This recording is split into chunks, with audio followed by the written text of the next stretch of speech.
Okay. To my pastor, my beautiful people's pastor, Yeah. kind and loving and generous and smart and capable and just fearless pastor. I give thanks this morning for him and his commitment to be the man of God that he is. I'm overwhelmed by our pastor's love this morning. And to my First Lady, who the same. I'm overwhelmed by her love, her kindness and her grace.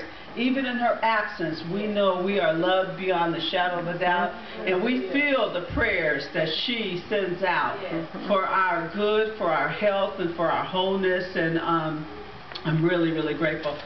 I have, the first piece is going to be a praise report, and I have a praise report that well, I'm gonna wait. I gotta wait till Mother comes back now, cause she gotta hear this. She's a critical part of what I gotta say. So I'm gonna do the inspiration part first, then, and I'm gonna say that on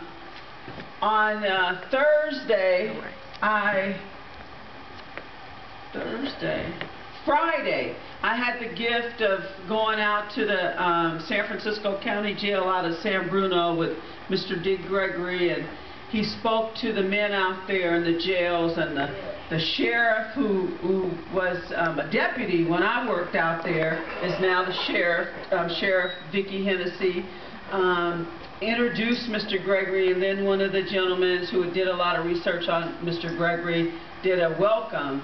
And Dick Gregory spoke straight for 2 hours and penetrated those men's heart in a way that the entire jail could feel. Deputies and the sheriff and all the other staff members who were in the room. You could have heard a pin drop at the quiet, the stillness of the room, and how the men were just open like sponges to what he had to say to them. And what he had to say to them, they don't know, and I'm going to write him a letter and let them know that what he said to them, people pay money to go here. People pay money and have paid money for decades to hear Dick Gregory talk, and you know, some speaking engagements, he in the thousands and thousands of dollars. His contracts call for, and the very same thing that he says to the general public who pay to come and see him, he said to those men out of that jail. The most impressive thing he said was that when he was young, he decided early, as a young man, he wanted to be a comic. And you know, he didn't know a lot about what that meant. He just felt this in his heart, and he wanted to be a comic. He said that he was in St. Louis, and he started to perform in he said the place was so small, you know, just a small group of people filled it up. But he said people who didn't have much, just like him, who looked just like him, and nobody had anything, poured into that place week after week after week after week. The place swelled and swelled and grew and grew. He said until those people pushed him downtown. They pushed him downtown to places that they couldn't even afford to go to. And he says for that, he has a debt that he owes to African American people that he will never be able to pay back. But he says, I have always been willing to give my life for my people, because I would not be standing here if it wasn't for all those people who didn't have anything, who came to that club week after week after week after week and poured in there. And he said, they literally pushed me downtown. I wasn't sitting there trying to gauge on when I could get downtown, and he said, I didn't even know what downtown was. But because of the capacity of the crowds that grew bigger and bigger and bigger, they pushed him downtown. And in pushing him downtown, he became out of reach to them. They could not afford to buy a ticket to go and see him. And he said, from that day, though, to this, he has never been any place that he didn't do something to pay that debt back. So every city he goes to, he tells whoever his contact for that city is. This time, as the Lord would have it, it just happened to be me.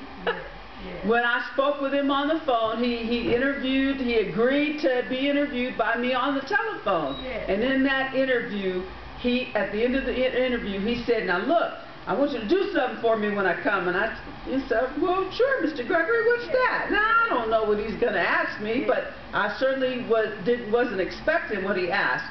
And he said, "I need you to get me into some of those jails out there. I need to go into some of the jails." And, you know, he was speaking to the right person because I worked in San Bruno. I know I talk enough to get in I can talk myself out of a wet paper bag.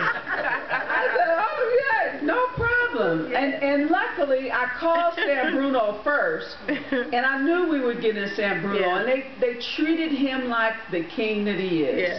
They really rolled out the red carpet. The sheriff came. They welcomed him. They treated him like a queen. One of the men there had done his research, gave a welcoming speech, and he talked to those men for 2 hours without a break, without an intermission, without a drink of water, straight through. And we left there, and when we left there, on our way, I said, "Can I ask you a favor?" And he was, "Sure, what you want?" And I said, "Can we go by and see my mama?" My mama lives like on the way. I said, when we leave the jail, because we had a time frame we were working in, I said, when we leave the jail, on our way, we'll have enough time. I timed it like that because I knew I was going to do this, right? And I expected him to say So we went, so when we left the jail, we went to my mother's house. And, you know, she's in the building. I had to call for her to buzz me in, but I didn't tell her who was with me. So we got upstairs, and I said, "Hey, Mama." And she said, "Hi." She was looking, and she could see. I said, "Mama, look who I brought to see you." And she was looking, and she knew I was going to be seeing him. She said, she was looking. I said, "This Dick Gregory, Mama, and he came to see you." Man, Lord, God, but God. The look on her face at the reality that she was looking at Dick Gregory. He was standing in her living room and was worth all the tea in China. I mean, it was worth all the tea in China. She was so just overwhelmed. She just started crying. She couldn't even talk. She was just crying, and so he sat down next to her, just hugged her and talked to her, and she couldn't even talk. She was, and he said, "Boy, now see, this is beauty. Beauty lasts forever. Look at this. Look at this beautiful woman. Look at this beautiful woman." And he sat there on the arm of the chair she sits in for a good. He sat there hugging her for a good 10-15 minutes, just sitting there hugging her, just talking to her. So finally he got up and sat on the couch, and we visited with her almost an hour. And she said, "Boy, I have followed you from forever. As long as you've been in the public, I followed you, and I never dreamed I would be talking to you in my living room." She said, "You know, I wondered why I was still here, because I couldn't figure out why I was still here after all these years. And when President Barack Obama was elected president of the country, I said, well, the Lord wanted me to stay here long enough so I could see that.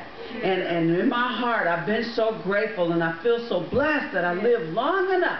I never dreamed we would have an African-American president. I never dreamed I would have the gift of voting for one.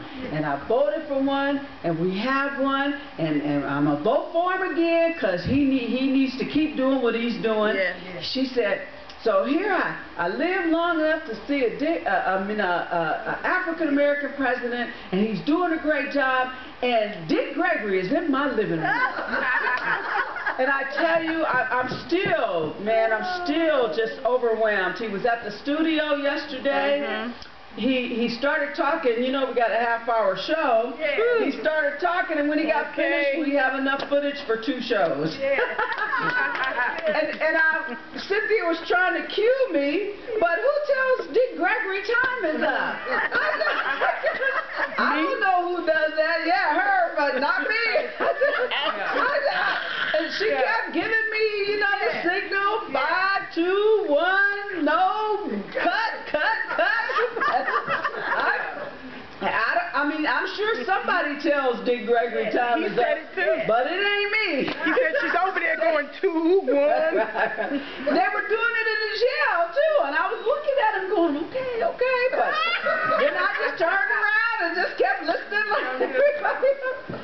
I know there's somebody who can tell him, okay, it's time to wrap it up, but it ain't me.